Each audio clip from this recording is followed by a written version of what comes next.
The dining room of the Silver Oak, a high-end restaurant nestled in the heart of Seattle, hummed with the clink of crystal glasses and the low murmur of the city's elite. It was a chilly November evening in 2027, and the place glowed under soft amber lights, its mahogany tables packed with tech moguls, socialites, and old money types who spent more on a single meal than most did on a car payment.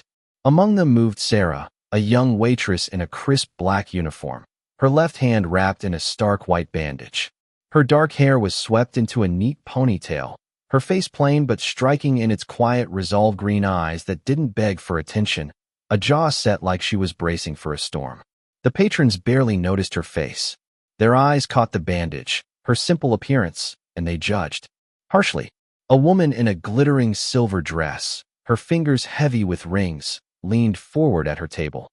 "Darling, maybe find a job that doesn't need both hands," she said, her voice sharp enough to cut through the chatter. Her friends smirked, swirling their martinis. Sarah's lips pressed into a thin line, but she didn't respond. She set their plates down with a precision that belied the tremor in her fingers, each movement deliberate despite the weight of their words. Just 3 weeks earlier, she'd sat in a sterile clinic, staring at an X-ray of her shattered hand. The doctor's warning had been blunt. Another surgery if you keep pushing it.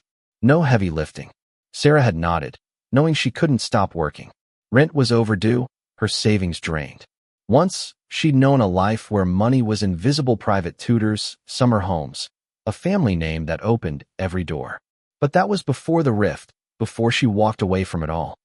Now, she balanced trays in a room full of people who saw her as less than nothing. A man in a tailored navy suit, his tie loose and his voice too loud, waved her over. "Hey, Gimpy, you dropping my salmon or what?" His table erupted, one guy banging the table like it was a comedy show. Sarah paused, her eyes meeting his for a split second. "I haven't dropped anything yet, sir," she said, her voice calm, like she was stating the weather. The man blinked, caught off guard, then smirked. "Yeah, well, don't start now." She nodded and moved on, her tray steady as if it weighed nothing, though her bandaged hand ached with every step. At the bar, 2 servers whispered, their words sharp as knives. "Bet she's in deep with some loan shark," said a guy with a too-perfect beard, flashing a grin for the guests. "Look at that bandage, probably got it scrapping in an alley." The other, a woman with glossy black nails, snorted. "Or her boyfriend's got a heavy hand." They didn't notice Sarah nearby, refilling a pitcher, her grip tightening on the handle. She kept pouring, slow and steady, her face blank. The manager, a wiry man named Greg with a perpetual frown, caught her eye.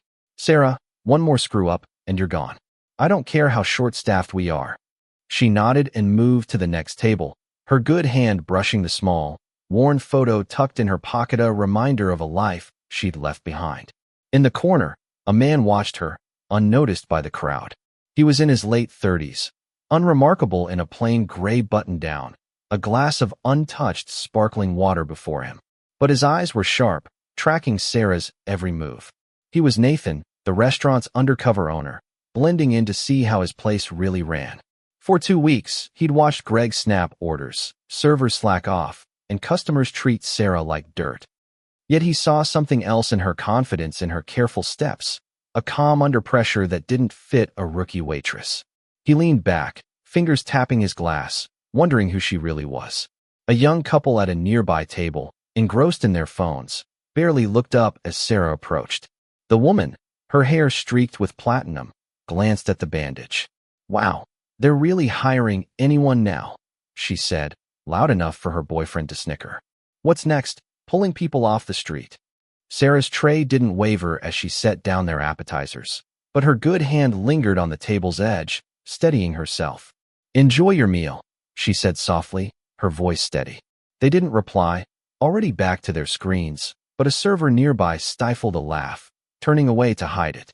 The night dragged on, the insults relentless. A table of women, all designer dresses and manicured nails, giggled as Sarah approached. One, a redhead with a mocking smile, tilted her head. "Oh, sweetie, that bandage is just sad. You look like you rolled out of a gutter." The others laughed, heads turning across the room. Sarah placed their entrees down, her movements slow and deliberate. "Anything else?" she asked, her tone even. The redhead smirked. Yeah, a new hand. The table roared, and Sarah's jaw tightened for a fleeting moment. She turned away, her eyes flicking to the redhead's purse, left open on a Chira quick glance, nothing more. Nathan sat up straighter, catching it. An older regular, his suit rumpled but costly, waved her over. At least you didn't spill, he muttered, almost kindly. Sarah offered a small smile, the first all night. Thank you, sir. It was genuine, unguarded, and it made Nathan pause. He scribbled on his napkin, not clumsy. She was more than she seemed. Midway through the shift, a busboy dropped a stack of plates near the kitchen, the crash echoing. A woman in a velvet blazer, her voice dripping, called out to Sarah. Guess you're not the only one who can't hack it. Her table tittered, and a man in a pinstripe suit added, they should issue helmets with the aprons. Sarah, carrying a tray of cocktails, didn't stop, but her good hand flexed, fingers curling. She set the drinks down, her voice neutral. Careful with those. The laughter faded, and the woman in the blazer shifted, reaching for her glass uncomfortably. Then it escalated. A man in his 50s, face red from too much bourbon, called her over. Hey, broken hand, he bellowed, grinning at his buddies. This your big career plan, serving us with one arm? Before she could respond, he knocked over his wine glass, the red liquid soaking her apron. The table roared. Sarah froze, her bandaged hand trembling as she grabbed a napkin. Oh, come on, the man said, leaning back. With that hand, you're useless. His friends nodded, one muttering, what a mess. Sarah knelt, wiping the spill with quick, precise movements, every motion controlled. Nathan's jaw tightened. Her speed, her precision, it wasn't just a waitress's reflex. It was trained. When the man tossed a few crumpled bills onto the floor, sneering, your tip, Sarah didn't touch them. She stood, her eyes locking onto his. Keep it, she said, her voice low and clear. The table went silent, the man's smirk fading. Nathan's pen stopped. That wasn't the look of a defeated woman. It was the posture of someone who'd faced worse and won. A server passing Nathan's table dropped a napkin, revealing a small, folded paper that had fallen from Sarah's pocket. It was worn, like it had been carried for years. Nathan didn't touch it, but he saw Sarah pause at the room's edge, her eyes darting to the spot. She scooped it up quickly, tucking it back into her pocket, her fingers lingering. Nathan squinted at it. Looked like a photo, maybe a group shot, but she was gone before he could be sure. Greg cornered her at the kitchen door. You're embarrassing us, he snapped, his voice carrying. That wine spills on you. Sarah's hand clenched, but she nodded, lips tight, and grabbed another tray.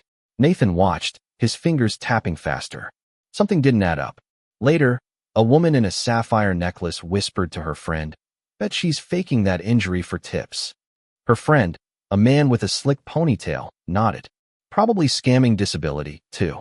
Sarah, clearing a nearby table, stiffened but kept stacking plates, her bandaged hand moving slower, the pain evident. A glass slipped, but she caught it with her good hand, quick as a reflex. The woman gasped, then laughed. See? She's faking. Sarah set the glass down, her face blank, and walked away, her steps heavier. The night took a darker turn. A group of drunk young men, rich and untouchable, grew rowdy in a corner. One smashed a bottle on the floor, glass shattering. The room hushed, then laughed. Greg froze, pale. The servers backed away, whispering. A tall guy with a buzz cut pointed at Sarah. Hey, clumsy, clean it, he shouted. Another shoved her as she approached, and she hit the floor hard, her bandaged hand skidding on the glass. The room laughed. Useless, as expected, one slurred. Sarah's face stayed blank, but her good hand curled into a fist. Then, in a flash, she was up. The buzz-cut guy lunged, but she moved faster, grabbing his arm, twisting it behind his back, and pinning him to the table. Plates clattered, but nothing broke. The room went silent. Don't, she said, her voice low, lethal. Her bandaged hand stayed at her side, but her good hand held him like steel. Nathan leaned forward. That move was military clean, practiced. Greg stormed over, face red. What the hell was that? You're done. Sarah didn't reply, just straightened her apron and walked to the kitchen. A woman in a silk scarf whispered to her companion. That girl's trouble. You don't learn moves like that in a diner. Probably running from something. Her companion nodded. Explains the hand bet, It was a bar fight. Sarah emerged, carrying a fresh tray, her fingers brushing her pocket again, checking the photo. The next day, the staff whispered viciously. "She's mixed up with gangs," one said, wiping a counter. "Nobody moves like that unless they're trouble." Greg cornered her at shift's end. "Quit, or I'll blacklist you," he said coldly. Sarah grabbed her bag and walked out, her steps steady. Nathan, at the bar with his laptop, overheard it all. He pulled up her employee file, barely a page. Just a name, an address, no history. He frowned, then called an old contact at a federal agency. "Run a name for me." "Sarah Bennett." "Check military records." Before the call returned, a delivery guy argued with Greg at the hostess stand, holding an envelope for Sarah. Greg snatched it, tossing it into a drawer. "She's not special," he snapped. Nathan, casually passing by, slipped the envelope out when Greg turned away. It was sealed, heavy, important. He tucked it into his jacket. The answer came the next morning. Nathan sat in his office above the restaurant, staring at an email. Sarah Bennett, former Army medic, discharged in 2025 after a mission went wrong. Her hand was crushed saving 4 soldiers under fire. A silver star sat in her file, along with a note. Recommended for special operations, declined due to injury. Nathan's coffee went cold. She was a hero, and his staff had treated her like garbage. That evening, during Sarah's final shift, a new table arrived, 3 men in sharp suits, their voices loud with arrogance. One, a burly guy with a diamond watch, snapped his fingers. "Hey, bandage girl, don't screw up my order. I've got places to be." He kept going. "Why are you even here? You're slowing us down." His friends laughed. "Stick to dishwashing," one added. Sarah's pen paused. Then she looked up, eyes steady. "I'll get it right, sir," she said firmly. Half an hour later, a server bumped her hard, and a glass of water slid off her tray, splashing the floor. The snickers started. A woman in a gold gown leaned over. "Told you she's a liability." Greg, nearby, shook his head. "That's it, Sarah. You're done." The restaurant was packed for a tech gala, every table filled with power players. A man in a charcoal suit, his hair silver but his voice booming, stood as Sarah passed. "You," he said, pointing. "You're just society's trash, a servant." The room hushed. Greg nodded. "She's out tonight." Sarah's hand trembled, her eyes glassy, but she didn't move. Nathan had enough. He stood, his chair scraping loudly, and ripped off his fake name tag. "I'm Nathan Hayes," he said, his voice cutting through the silence. "I own this place." The room froze. The silver-haired man sat down, pale. Greg's mouth opened, silent. Nathan held up the envelope. "This came for Sarah today. Guess what's inside?" He tore it open, and a metal glinted under the lights. "A silver star," he said, his voice like a blade. "For saving lives under fire." While he pointed at the man, then Greg, then the servers hiding behind the bar, have done nothing but mock her. He turned to Greg. "You're fired. Clear your desk." Sarah stood, her bandaged hand at her side, her face unreadable. Nathan walked over, handing her the medal. "You don't have to stay," he said softly. "But if you do, you're more than a waitress here." She looked at the medal, her fingers brushing it, then gave a small nod. The room shifted, whispers, phones recording. The fallout was swift. Greg was gone by morning, his name erased from the website. The silver-haired man, a venture capitalist, was roasted online when a video of his outburst went viral. The bearded server lost his influencer deal. The redhead with the purse was shunned by her social circle. A week later, an older woman with a warm smile approached Sarah during a quiet moment. "I saw what happened," she said, handing Sarah a card. "My daughter was in the service. She didn't come back." "Thank you." Sarah's eyes softened. "I'm sorry about your daughter," she whispered, tucking the card next to her photo. She went back to work, her steps lighter. Sarah kept working, same uniform, same quiet strength. Servers stepped aside, customers tipped better, some apologizing. Nathan watched from his office, noticing her calm amid the chaos. He thought about that photo she never showed. He didn't need to see it to know it mattered. One night, a new server, nervous, approached her. "I heard about the army," he said. "My sister's training to be a medic. Can I ask you something?" Sarah paused, setting down her rag. "Sure," she said, and they talked, her words giving him something solid to hold on to. Nathan, watching, smiled faintly. Weeks later, a black SUV pulled up outside. A man stepped out tall, broad, his suit simple but sharp. He scanned the room, his eyes locking on Sarah. The air stilled. A server dropped a spoon, the sound sharp. He walked over. "Ready?" he asked, voice low. She nodded, grabbed her bag, and took his hand. Nobody said his name, but they knew he was her husband, a presence that shifted the room. The silver-haired man, back for some reason, looked away. A server froze mid-sentence. Sarah didn't look back. She didn't need to. Her worth was in every step, every quiet look.